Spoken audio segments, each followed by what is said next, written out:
कौन बनेगा नेता। नगर निगम के चुनाव पास आने वाले थे। पूरे कानपुर शहर में टिकट को लेकर मारामारी शुरू थी, लेकिन सबसे ज्यादा चर्चा में वार्ड नंबर 40 की सीट थी। वो इसलिए क्योंकि इस बार वहां की सीट महिला के लिए आरक्षित थी। अब सवाल ये था कि चुनाव लड़ेगा कौन। इससे पहले ठाकुर साहब वहां से पार्षद थे और इस बार उन्होंने अपनी पत्नी सीमा ठाकुर को टिकट दिलवाई और ठाकुर साहब की शान के कारण सीमा जी ने 20,000 वोटों से चुनाव जीत लिया। अरे बधाई हो सीमा भाभी, अब तो आप वार्ड की पार्षद बन गई हैं।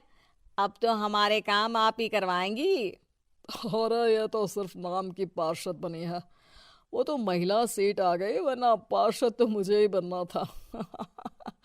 अब भले ही चेहरा इसका होगा, लेकिन पावर तो मेरी ही होगी। अरे वाह भाई साहब, क्या दिमाग लगाया है आपने भी। आइए आप लोग, खाना लगा दिया है सबके लिए। सीमा जी पार्षद बन चुकी थीं, फिर भी उनकी एक ना चलती। सारे काम ठाकुर साहब खुद ही संभाल लेते और जहां जरूरत पड़ती वहां सीमा जी का अंगूठा लगवा लेते। सीमा जी ज्यादा पढ़ी लिखी भी नहीं थी। एक दिन ठाकुर साहब और सीमा एक प्रोग्राम में जाते हैं। अरे ठाकुर साहब, आप आ गए। ओहो, पार्षद मैडम भी आ गई हैं। स्वागत है आप दोनों का। लगता है हमारे पार्षद फंड का सही इस्तेमाल हो रहा है। चलिए अब उद्घाटन करते हैं। ये लीजिए ठाकुर साहब कैची, आप ही सबसे पहले प्रवेश कीजिए। सब लोग आगे निकल जाते हैं और सीमा जी पार्षद होने के बावजूद भी पीछे खड़ी रह जाती हैं।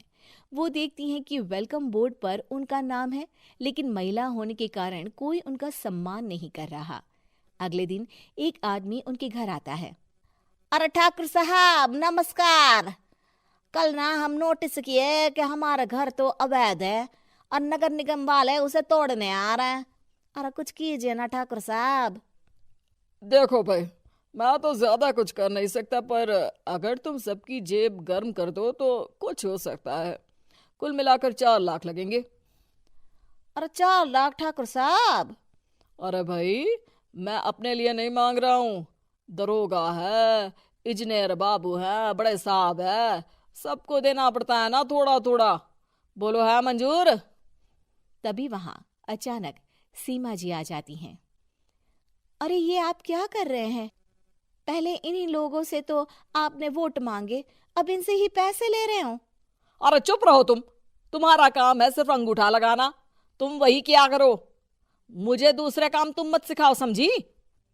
और तुम ना जाओ, अब पैसे लेकर आओ, वरना जेसीबी किसी भी वक्त आती होगी।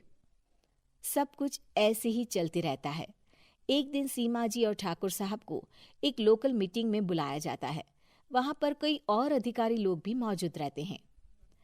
अब मैं चाहूंगा कि ठाकुर साहब हमारे बीच 2 शब्द कहें।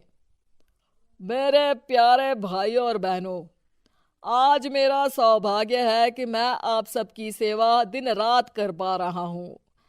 आपने मेरी पत्नी को भारी मतों से जिताया है, इसलिए मैं आप सभी का शुक्रगुजार हूं। मैं आप सबसे वादा करता हूं कि हमेशा की तरह हमारे वार्ड में किसी को कोई तकलीफ नहीं आने दूंगा। सभी लोग तालियां बजाने लगते हैं। अब मैं माननीय पार्षद मैडम को स्टेज पे बुलाना चाहूंगा। अपने नाम को बुलाया सुनकर सीमा जी एकदम चौंक जाती है। उन्हें बिल्कुल उम्मीद नहीं थी कि इतनी बड़ी जगह उन्हें मंच पर बुलाया जाएगा। जैसे तैसे वो मंच पर चढ़ती हैं। ऊपर जाते ही सीमा जी को सारी पुरानी बातें याद आ जाती हैं कि किस तरह उनके पति उन्हें कभी भी आगे बढ़ने नहीं देते और उनके नाम से गलत काम करते हैं। वो बोलने लगती हैं। मैं आपके वार्ड की पार्षद सीमा हूं।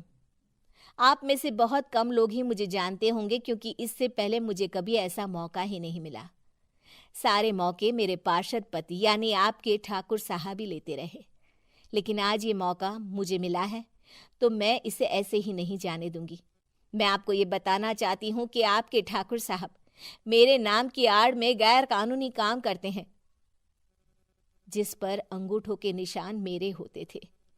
इसीलिए मैं अपनी गलती मानती हूँ और आज अपने पद से इस्तीफा देती हूँ, ताकि आगे से कोई गलत काम ना हो पाए।